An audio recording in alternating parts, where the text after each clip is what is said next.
We're live here on the scene of a serious accident in downtown Rockford next to the federal courthouse. As you can see behind me, a car flipped over on its side. This town has been shut down since last night when the tornado struck.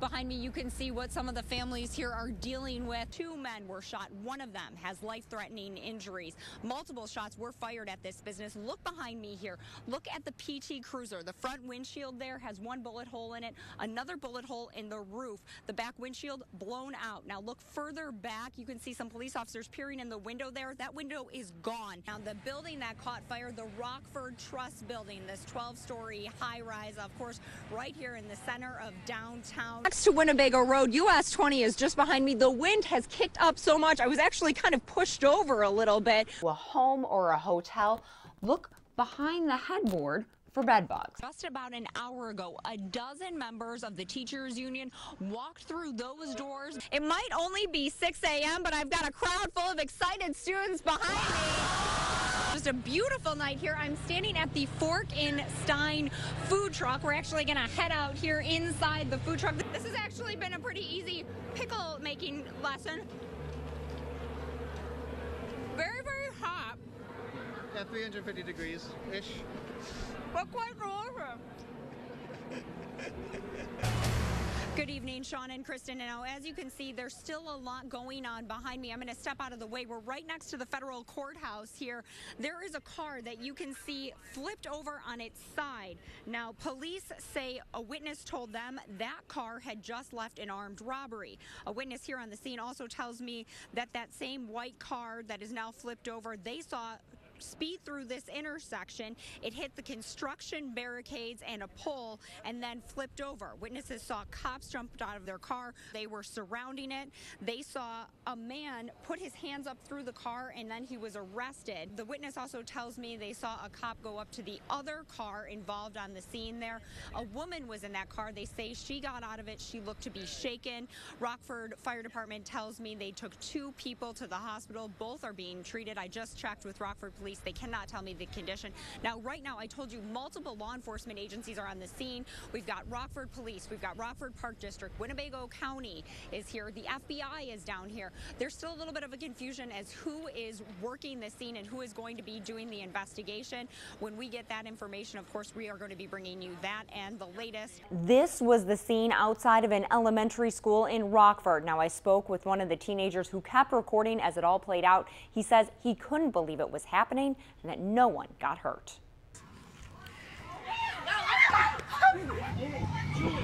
Rockford police say this angry father was aiming his vehicle at kids. He was just going after everybody. Nathan Velez and his friend Trey Telfair were at a nearby skate park Wednesday night when they heard yelling at Nelson Elementary School.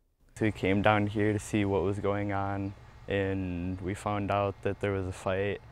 And then the next thing we know, her dad showed up. Rockford police say the father never hit any of the kids, but he came awfully close. His daughter got into a little fight with this other girl. That other girl hit her. 56-year-old Roy Williams originally called police himself after hearing his 13-year-old got into a fight. But officers say he didn't wait around for them. Instead, they say first he got a cane out of his car and went after the kids. People saw it, so they started running. Police say Williams got back into his car and went after them in his SUV. And then he came around this way where everybody was running to, and we all sitting in a group here. And he went down that way and reversed and came back, and that's when he drove onto the grass. Telfair says he stood and watched at first because he couldn't believe it. He was coming at us and he was revving his engine to speed up when he was getting close to people, and when he got close to me, I just jumped out of the way. Williams stayed at the scene afterwards waiting for cops to arrive. He was arrested on the spot after police saw the video. He certainly should have not taken matters into his own hands, and we would have investigated that initial incident and tried to resolve it without there being any further violence. Police say they did investigate the original fight between the 13-year-old girl and the other girls. No charges were filed. Police say no one was hurt. Call it mother's intuition. When Julie Fitzgerald looked at her son on the eve of his 2nd birthday, she knew there was something wrong. Avery Fitzgerald is a pretty typical 2-year-old, following after his older brother, but his mother noticed something different about her youngest son. Probably a couple months ago, I just noticed when I was looking at Avery, like in a light, I would see something in the back of his eye, and I thought, Julie Fitzgerald started to wonder what it could be and went online and read an article about a woman who saw a white eye in photos of relatives instead of the normal red eye. And it turned out to be cancer. Julie told the story to her husband, Patrick. He said he told her it was nothing, but Julie couldn't shake the feeling something was wrong. I took a picture. I did not want to take the picture because I just had this dreaded feeling in the pit of my stomach. And I took the picture, and sure enough, I took it of all 3 boys, and the other 2 were fine, and then his picture, boom. I mean, his whole pupil was just white. So, yeah. That was just 3 weeks ago. Julie went to a specialist who gave them the news. He took one look and said, there are multiple tumors, and you will probably not be able to save his eye. It was cancer. 75% of Avery's eye was covered in tumors, and it had to be removed. Had they waited much longer, it could have spread to his brain and blood. The Fitzgerald family found out Avery had likely been blind in his left eye his whole life, but the tumors started growing just 6 weeks earlier. His dad says he has very simple advice for other fathers out there. Listen to your wife. That'd probably be the first thing. Trust your gut. Yeah, trust your gut, definitely. Trust a mama's gut. And don't wait. Don't wait to see if it improves. Now, Avery will eventually get a prosthetic eye. His family still doesn't know if he's going to have to go through chemo, but right now they believe all the cancer has been removed. The Commerce Department tells me the Booker Washington Center misused state money granted to them back in 2011. The Commerce Department says Booker owed the state $200,000 of grant money. That, they say, was misappropriated by the center. The grant was supposed to be used for building improvements, but instead, they say the money was used for payroll. We also found out today from Booker's executive director, Jesse Bates, that the center still faces $150,000 mortgage debt, as well as $88,000 that is still owed to vendors. So with the funds owed to the state, along with the center's current debt, Booker is facing $438,000 that it must repay. That $438,000 is actually down from months ago, as they've been able to pay back $58,000 in payroll taxes that they owed to the federal government. This has been a long process for Booker, but they tell me they do have a plan to fix it. A year ago in July, this was the message. Let's do what it takes to just make this a better, just save our community center. Booker Washington Center had just announced it was on the verge of bankruptcy. Everyone on the payroll was let go. It had been months since any of its staff or bills had been paid. Acting Executive Director Jesse Bates says at the time it was facing $300,000 in debt. The debt isn't gone except for the most pressing, the payroll taxes. I think it was $58,000. That's paid. Was there any other debt that you have been able to just get rid of off the books? Nothing that we've been able to get rid of off the books. I mean, except for little minor things. It is still facing nearly $440,000 in debt. $150,000 of that is the mortgage on the building. Booker has worked out a plan for that. It has another $88,000 of debt it still needs to get a payment plan for. We're paying down the debt with mostly special events, what we've earned in special events, what we earned from sales of services, what we earn for rentals, that kind of thing. Bates says Booker also plans to reopen its resale shop. Plus, it's charging fees for its sports and activities, something it never did before.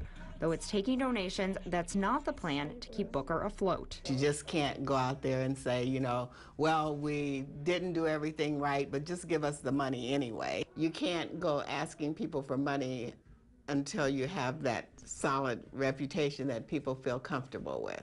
For your news leader, Rebecca Klopf, 13 News. Now, Bates is not commenting specifically on the Department of Commerce situation, saying an ongoing negotiation is underway to repay that misappropriated funds to the state. However, they do acknowledge that there was wrongdoing under the previous leadership. Sean and Kristen, back to you. Now, Rebecca, really quick, what is the Department of Commerce saying about how Booker is handling the situation? Yeah, they say Booker is fully cooperating with the state. They do acknowledge that they did something wrong. Their hope is that Booker can continue its operations in Rockford. This new program could let the most critical patients skip a step. They could go right from the accident scene to an operating room, bypassing the ER by having an MD1 doctor show up. This is a story you'll only see on 13 News. This is MD1. It's on its way to a deadly crash in Beloit. In the SUV, a doctor and life-saving medical equipment. It's a 24/7 operation, so those doctors are on call much like a volunteer firefighter, and they go out all hours of the day and night. These doctors listen to police scanners and then show up at emergencies to help EMTs and paramedics. We respond to the most critical calls, and at times we respond to some of the mundane calls. The program is run out of Mercy Hospital. They've been doing it for 3 years in Rock and Walworth counties in Wisconsin. With our experience in Wisconsin is that this program greatly increases the quality of the patient care. Now that Mercy bought Rockford Memorial Hospital, it wants to dispatch the emergency doctors in Winnebago County. MD1 will carry some unique things that most paramedics from this area don't carry, like this video intubation machine. It helps get an airway established in the field. They'll travel farther if needed. Last month, one of these roving doctors was sent to Woodhaven Lakes Campground after it was hit by a tornado. MD1 was there for basically the next 2 days, basically because we're unknown about it, because due to the damage, how many people could have been trapped, pinned. The doctor ended up treating several people there. Since then, MD1 has been back in Winnebago County. It helped a rollover crash patient last week, plus shooting victims. Emergencies where minutes, even seconds matter. 2 of my docs were out basically all night long last night taking care of patients. We really work in parallel with the paramedics to deliver that care just that much sooner and to bring more emergency medical care out into the field. MD1 says it will never bill patients for their services. We are just starting to see how widespread the devastation is from last night's tornado. Take a look at the speed limit sign here in town. It's just been ripped off. It's laying on its side here. Come back this way with me. A utility pole has just been snapped in half. The wires hanging in the field. There's actually a fire crew member out there. There's a horse running loose behind me. But over here is where the majority of the devastation is. Homes ripped apart. The home behind me here has a tree through the front of it. Every single window blown out.